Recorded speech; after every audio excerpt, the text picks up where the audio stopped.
Bom dia.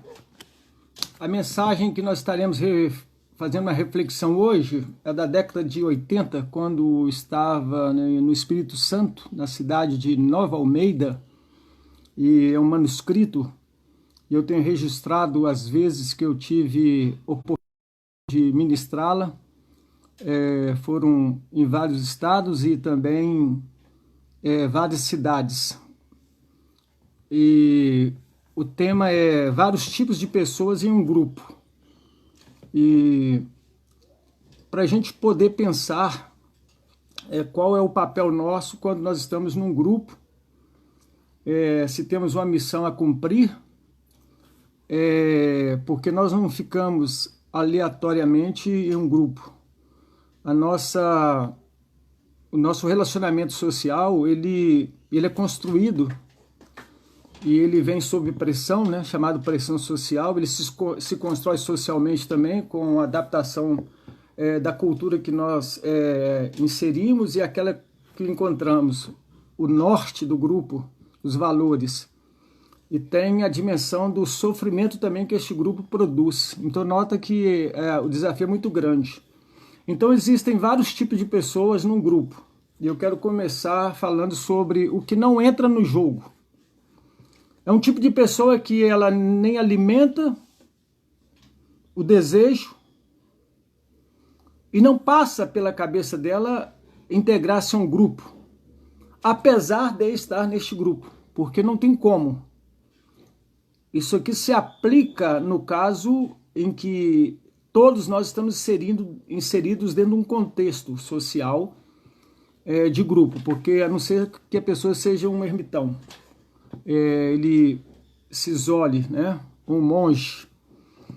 Então ele não alimenta o desejo nem entra. E às vezes, dentro do projeto do grupo, ele torce com intensidade para que não haja nem o início. Então nós identificamos essa pessoa, ela é aquela pessoa que não consegue estabelecer um diálogo consigo mesmo e com o grupo a que ela pertence. Ela não recebe relação de ajuda e nem oferece. Então é uma pessoa que próximo de nós, ela precisa de um relacionamento, um olhar diferente da nossa parte. Um tratamento especial, porque uma disfuncionalidade que a leva a ser o que ela é. E nós temos o segundo tipo de pessoas, que é aquela que quer entrar, mas prefere aguardar. Típico de uma pessoa desconfiada, que ela vê o projeto, ela compra uma parte do projeto, dos ideais do grupo, fica assistindo, ela quer entrar, mas prefere aguardar porque ela não tem uma boa relação com ela, porque ela tem medo que a frustração, a impossibilidade de se atingir, reflita na sua estrutura, porque ela é uma pessoa capacidade de perda. Geralmente é uma pessoa muito reservada, medrosa, perfeccionista, porque ela não se arrisca, porque ela está sempre competindo com ela e o grau de exigência é muito grande. E ela prefere aguardar, caso venha satisfazer, ela entra com disposição. Ela entra com disposição nesse projeto. Quando o contrário acontece, ela fica de fora. Ou seja, como ela entra, ela pode sair também. Ela não quer se expor. Isso é algo muito perigoso. Isso resume em pouca coragem, falta de ânimo e objetivo. Quando o grupo está avançando, a família está avançando, ele disse assim, comigo, eu sou mais uma aí. Mas a partir do momento em que começa forças contrárias, o vento, a tempestade, qualquer possibilidade de desajuste no processo da engrenagem, por falta de lubrificação, essa pessoa recua, acreditando ser o fim. Ela vê como uma tempestade. E são pessoas então que ela consegue estabelecer um pouquinho de relacionamento com ela, mas mesmo assim doentio.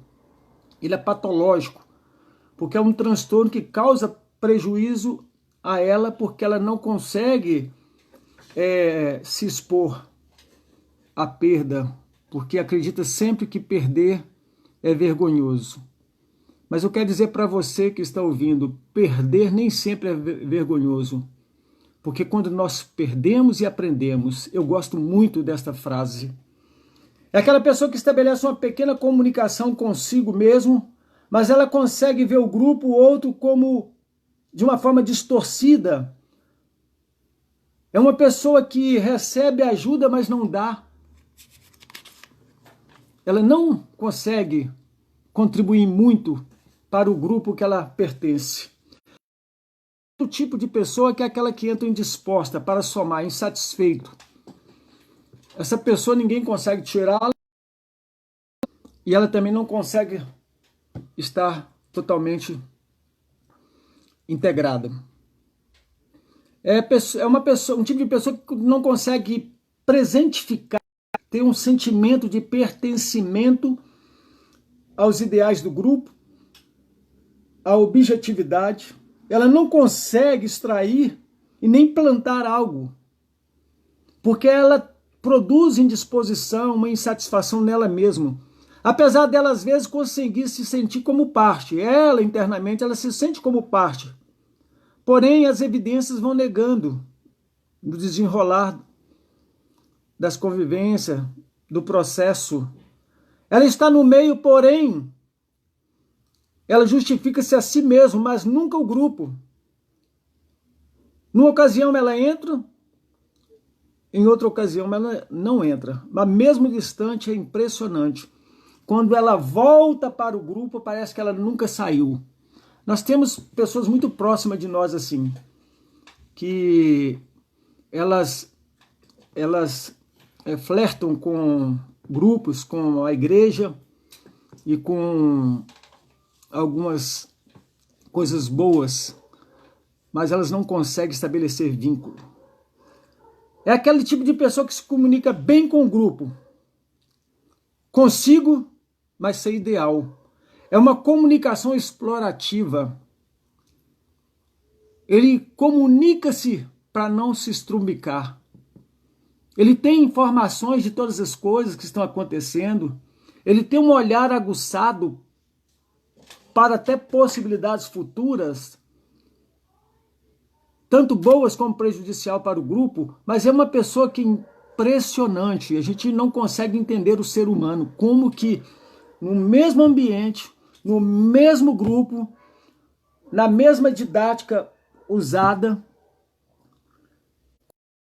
o mesmo banquete, o mesmo partir do pão, o distribuir da ceia, essa pessoa consegue ser ela integralmente, mas com uma dificuldade muito grande, blindada nos seus conceitos, nos seus valores. Sofrem muito. E às vezes, aparentemente, elas até despertam no outro, ou nos muitos, a ideia de que ele vive muito bem, porque ele não está levando nada a sério, mas, por outro lado, ele também não está desligado da seriedade das coisas. E é mentira. Ele comunica, porque quem não comunica se estrumbica. Ele age somente por interesse. É aquela pessoa assim, deu vontade, vai à igreja, deu vontade, vai ao clube, deu vontade, faz tudo que está centrado, egocentrado nela. Agora nós temos um outro tipo de pessoa, o quarto tipo. É aquele que está disposto a tudo.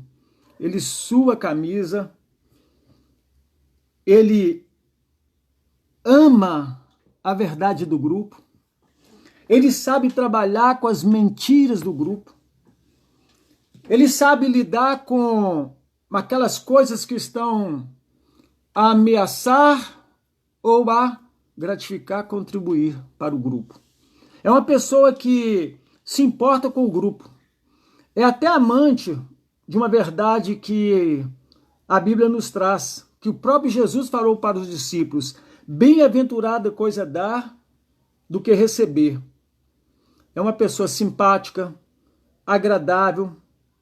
Esse tipo de pessoa consegue manter uma relação muito boa consigo e com a igreja. Se o anterior se comunica bem, mas ele não consegue integrar de cura para a sua vida, para a sua relação, aquele indisposto, aquele insatisfeito, esse que consegue integrar alguma coisa de boa nas suas vivências e na busca e no desenvolvimento do seu campo existencial. É uma pessoa que consegue trazer e oferecer. O seu sistema ele é um sistema aberto e não fechado. E funciona de maneira maravilhosa, abençoada. E nós temos o quinto tipo de pessoas. Esse quinto tipo de pessoas é muito comum. Família. É o tipo de pessoa que ele se esvazia, se despoja. Ele é a barra sustentadora. É como que fosse o mastro de um circo, que sustenta o peso de toda a estrutura ali e que nada abala e todos se espelham nele. Às vezes é uma pessoa que leva o grupo à conquista que todos os que estão ao seu redor o admiram muito por causa dessa condição que ele está. É uma pessoa que além de construir, ele se eleva, mas ele também começa a aprender que o seu crescimento ele não foi solidificado.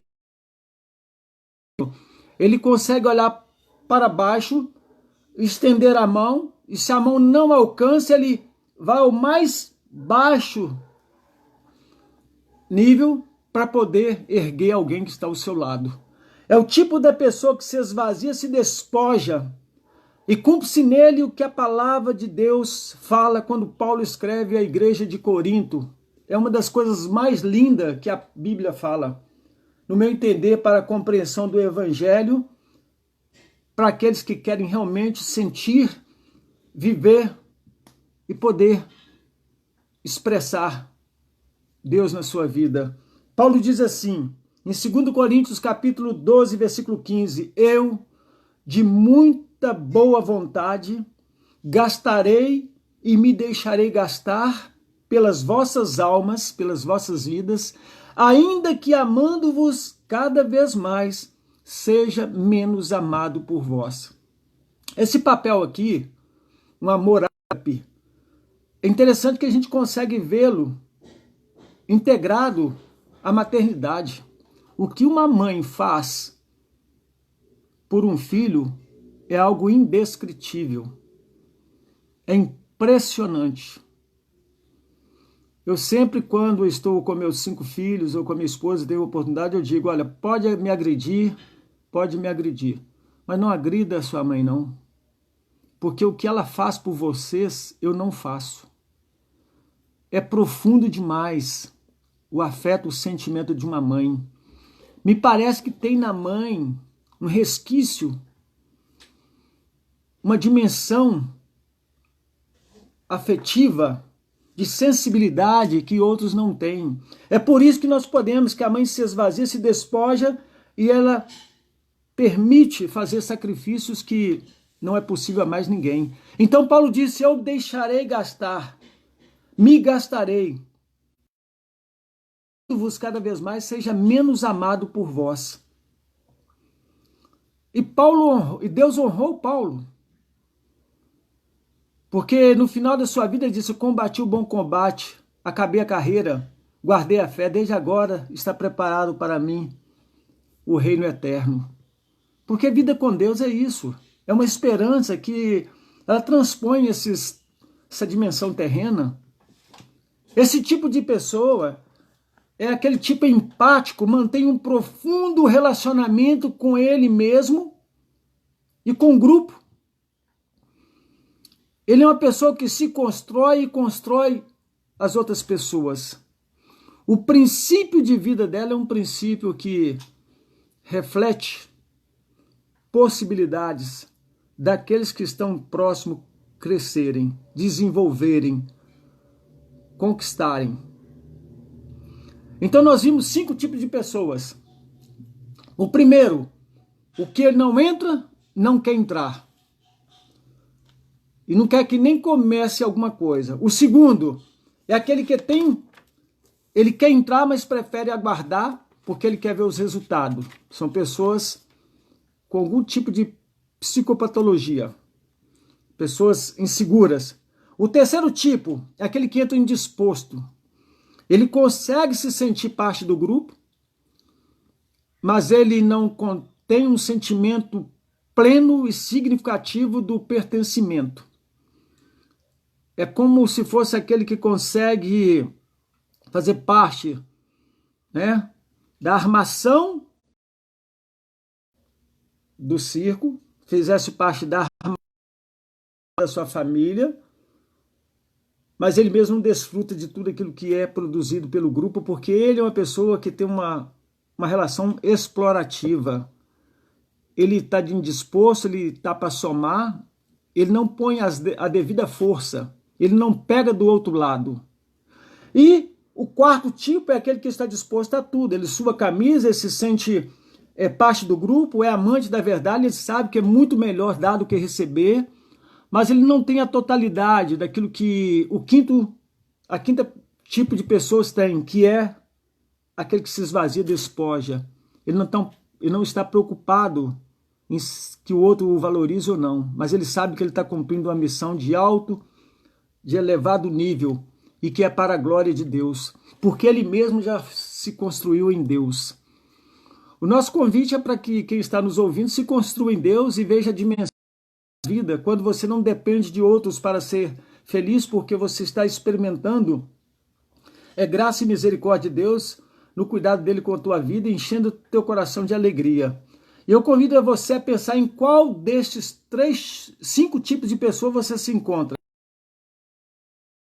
Na sua família, como você se sente presente no circo que você trabalha, no grupo teatral que você faz parte, no time de futebol que você joga, no clube de pescadores, caçadores, seja lá qual é o grupo, como você se sente nesta dimensão, na igreja que você faz parte, como você vê seu grupo, seu mundo como líder, sendo você.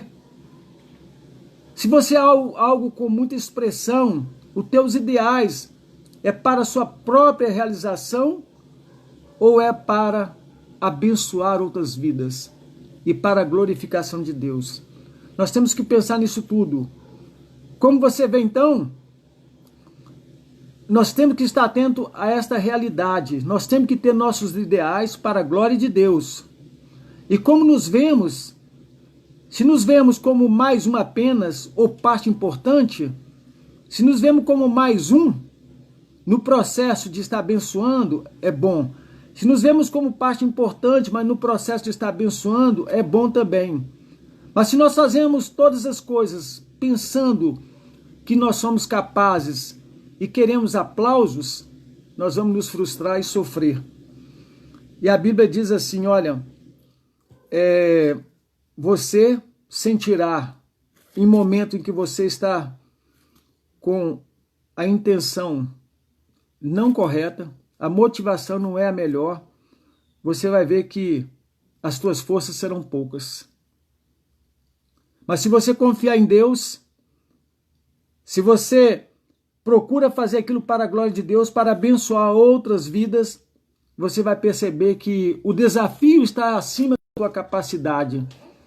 Mas a certeza de que você quer abençoar vai trazer para você uma grande conquista, porque você vai chegar a uma altura, um nível, que depois você vai dizer com toda a convicção, estou aqui porque Deus foi comigo por onde eu andei.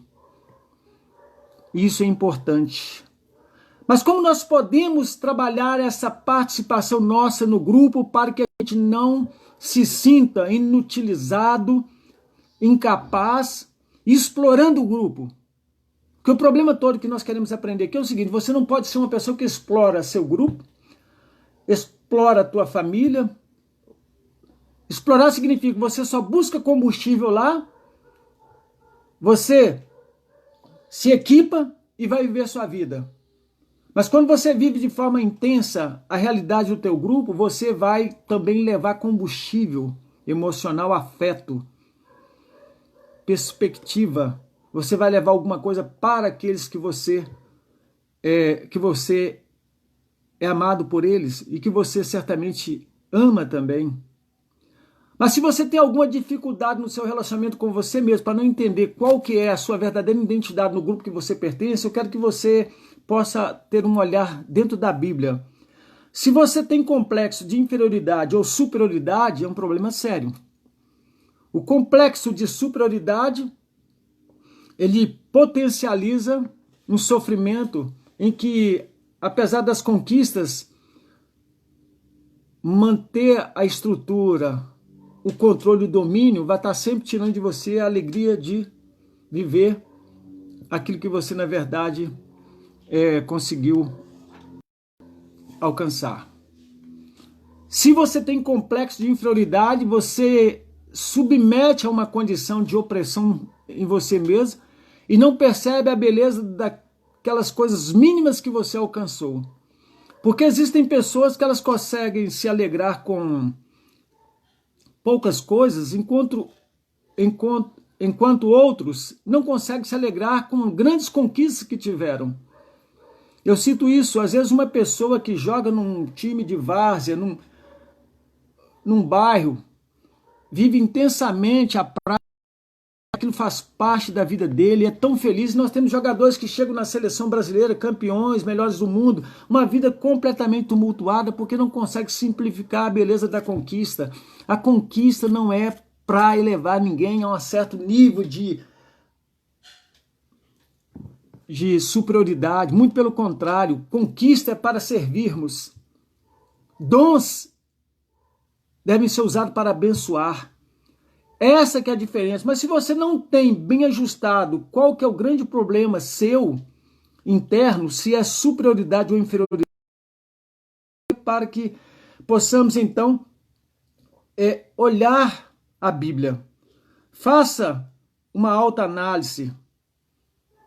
Perceba se o teu relacionamento é saudável. Faça uma autocrítica profunda na tua vida com o Senhor. Nós temos em Números, capítulo 13, se você ler do versículo 27 ao capítulo 14, Deus pediu que fosse escolhido os príncipes das tribos lá, para que espiasse a terra onde que Deus havia prometido de colocar aquele povo. E aqueles homens foram, aqueles 12 príncipes foram, e voltaram trazendo os frutos daquela terra, era algo gigante. Um cacho de uva precisando de 2 homens para carregar. E o relatório foi bom. Mas a Bíblia nos fala que 10 foram contrário. Teve um grupo muito grande que foi contrário, mas 2 tinham um espírito diferente. Josué, filho de Num. Josué e Calebe, filho de Jefoné. É interessante que esses 2 tinham um espírito diferente. Ele disse, olha, a terra é boa, mana leite e mel. Se Deus se agradar de nós, ele há de fazer aqueles gigantes pão para nós. Mas os outros disseram, lá tem gigantes, e nós somos diante deles como gafanhoto, nós seremos pão para eles. Então o complexo de inferioridade ou superioridade desintegra a possibilidade de você ter um sentimento de pertencimento grupo que você faz parte. Na família, você foi colocado na sua família para ser respeitado. Todos os membros da família foram colocados para ser respeitados, desde uma tenra criança, nenenzinho, até o ancião, porque cada um tem o seu papel. Se morrerem os velhos, os jovens não serão ensinados. Nós temos que aprender isso. Então você precisa fazer essa análise. Em qual situação você tem o espírito daqueles 2 homens de Deus que voltaram, que é Josué e Calebe, ou você tem aquele espírito daqueles homens que recuaram e disseram, olha, a terra é boa, mas lá tem gigantes, homens tremendamente grandes, e nós somos como nada diante deles. Mas se nós temos convicção que Deus tem cuidado de nós e que Ele vai nos usar para a glória dEle, nós seremos abençoados. Eu pergunto a você o que você tem feito junto ao grupo que você pertence e distante dele. Você tem sido honesto com esse grupo? Porque quando nós fazemos parte de um grupo, nós temos, de forma indireta ou direta, feito uma aliança com esse grupo de honestidade, com este grupo, de tal maneira que aquilo que eu sou diante deste grupo, quando eu estou longe também, eu vivo essa integridade. É quando estou sozinho, mas vivo meus valores, porque eu sei que eu sou fiel a um grupo que eu faço parte. É por isso que brota o respeito por muitos filhos que nunca ouviram uma palavra do pai, mas o pai tinha uma integridade, algo tremendo, que eles podem dizer com toda a segurança. Boa lembrança da minha mãe, eu nunca lembro de ter ido alguém cobrar da minha mãe. E das pessoas também, somos uma família muito grande. Quando estava na minha juventude, isso foi muito importante para mim. Eu tenho... Onde eu estou, eu tenho que agradecer a quem? Aquelas pessoas que eu respeitei no passado. Pessoas que fazem parte da minha família. Mas aqueles colegas de trabalho que muitas vezes são usados por Deus para nos dar uma palavra, para nos tirar de laços. Pessoas experientes, eu devolvi sim. Como também não devolvi aquelas pessoas que têm um espírito contrário e acham que o tipo de vida que estão levando é melhor. O que nós podemos fazer então? Nós temos que estar orando, lendo a Bíblia, ficando a sós com Deus, até ouvi-lo. Nós temos que eliminar de nós a pressa quando nós estivermos no nosso momento de reflexão, de meditação. Nós temos meditação contemplativa, quando olhamos a glória de Deus, as coisas criadas, a beleza daquilo que Deus colocou diante de nós. E nós temos a meditação introspectiva, aquela em que você entroniza a dimensão de Deus na sua vida, pela própria presença dele, do Espírito Santo. Mas as pessoas fazem tudo correndo. Caso seja essa a tua situação, quer dizer que é por isso que Deus tem permitido esse coronavírus, para que a gente possa refletir. A palavra de Deus, ela diz assim: desperta tu que dormes e Cristo te esclarecerá. Mas quem sabe você quer, a partir de hoje, se tornar uma bênção, um vaso completo, uma pessoa abençoadora no seu grupo, na sua família, na sua equipe, na sua empresa, cheio do Espírito Santo, sabedoria. Então você vai ouvir do próprio Deus dizendo, como ele chamou Abraão, ele te chama pelo nome, ele diz: João, vem, sê tu uma bênção. Sê tu uma bênção. Maria, vem, sê tu uma bênção. Carlos, José, ele nos chama pelo nome. Ele chamou Abraão, disse: farei de ti uma bênção para o mundo todo. E começar pelo grupo que você faz parte. Sempre é assim. Deus não pega alguém e transporta para a dimensão sobrenatural para usar. Não, ele usa da simplicidade da história que está sendo escrita com a tua vida, que parece tão simples, mas ela é preciosa para Deus. Só que isso não acontece da noite para o dia.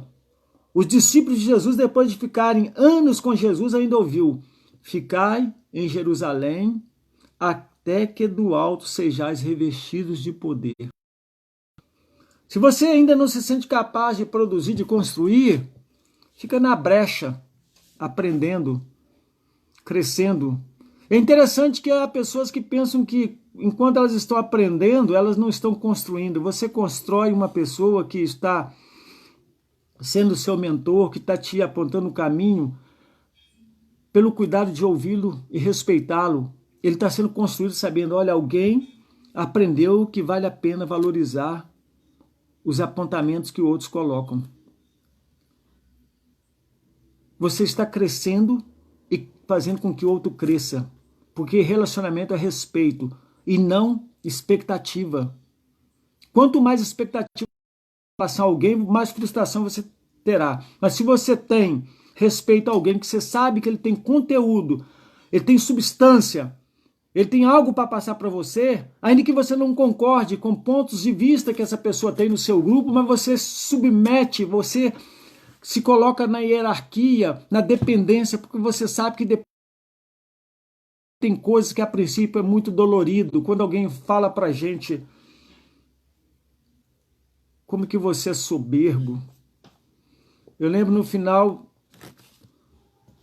de um ano, na faculdade, quando todos foram determinados a fazer a avaliação do outro, de forma muito aberta e clara, e quando foi exposto o que eu era, aquilo me apavorou, nunca imaginava, porque na minha forma de ser, eu estava agredindo as pessoas, enquanto eu pensava que estava ajudando numa autoconfiança. Nós somos falhos nesse aspecto, a nossa sensibilidade, a nossa pretensão, a nossa percepção é distorcida, porque nós somos pessoas falhas, imperfeitas, precisamos depender da graça e misericórdia de Deus.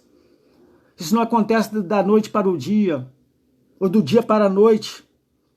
Há um caminho pelo qual nós temos que passar, levando sobre nossos ombros uma bagagem de experiência, de traumas, de dores, adquirida nas tribulações. Mas a Bíblia fala que as tribulações produzem em nós resiliência, força. A tribulação produz experiência, experiência, esperança, e esperança não traz confusão, porque o amor de Deus está derramado em nossos corações. Está lá no livro de Romanos, capítulo 5, você vai perceber estas verdades. E antes de tudo, crescei na graça e no conhecimento de nosso Senhor Jesus Cristo, a quem seja dado a glória e o poder, hoje como no dia da eternidade. Em Pedro fala, santificai a Cristo em vosso coração, para que você responda com mansidão a todos que pedirem a razão da esperança que há em vós. As pessoas vão olhar e vão ver coisa diferente em você. Crescer na graça de Deus exige tempo com Deus, esvaziamento diante dele, confissão de pecado, pedindo a Deus misericórdia e graça sobre a gente, reconhecimento das nossas misérias. Quanto próximo mais estivermos de Deus, maior será a nossa visão dessa imensidade, de um Deus que é santo, e o quanto nós somos pecadores. Tiago diz que, olha, humilhai-vos, pranteai, chorai, converta-se o vosso riso em pranto e a vossa alegria em tristeza. Humilhai debaixo da potente mão de Deus, diz lá Pedro. Nós temos que nos submeter, eterna dependência de Deus. Assim como somos salvos pela graça, por ser uma bênção, é consequência e nada de méritos. A bênção da fidelidade é uma dádiva de Deus a partir do momento que ele percebe o teu coração contrito. Porque a Bíblia diz que Deus não resiste a um coração arrependido, ele é atraído por este coração. Cresçamos na graça do Senhor e seremos bênção para nossa família, a nossa equipe, nossa empresa, para o mundo. Como disse, isso não é instantâneo. Como alguns pensam, carece tempo, dedicação. Mas vocês estarão ouvindo mensagens que farão uma diferença, que vai produzir em vocês, em cada um de nós, um ideal, um alvo de acordo com a vontade de Deus. E quando a tempestade vier, quando as lutas chegarem, você vai sentir a presença de Jesus na sua vida, o Espírito Santo. E ele há de acalmar a tempestade, o mar revolto, e você há de dizer como aqueles discípulos disseram, quem é este que até ao mar ordena e ele obedece? Se a natureza obedece à voz do Criador, por que nós, homens inteligentes, não podemos fazer isso? Toda dificuldade está em nós estarmos amando o convite intenso pela busca do prazer em nós.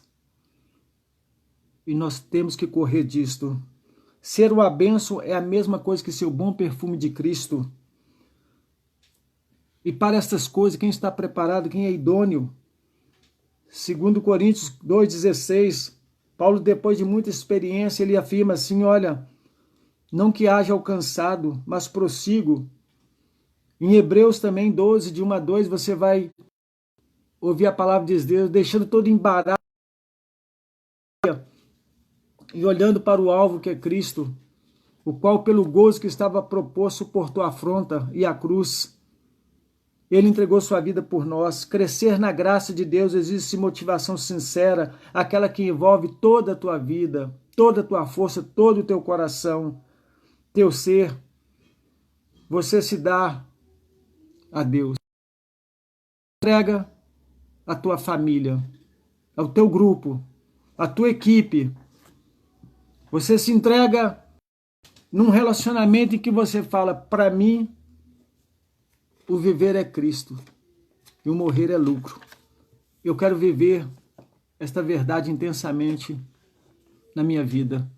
Eu quero dizer, não seja o primeiro daquele grupo de pessoas que não entra na realidade do grupo e nem quer que alguma coisa aconteça. Ele gosta do mesmo sempre. Repete-se o mesmo, sempre do mesmo. Sempre mais do mesmo. O segundo é aquele que ele quer entrar, mas ele quer aguardar. Ele espera. Aí quando começa a caminhar, ele vê a possibilidade do que será à frente. Resultado bom, ele continua. Resultado ruim, ele recua. Não seja esse tipo. Uma pouca comunicação consigo mesmo. E o terceiro é aquele que ele se comunica mais ou menos. Ele diz, olha, conte comigo.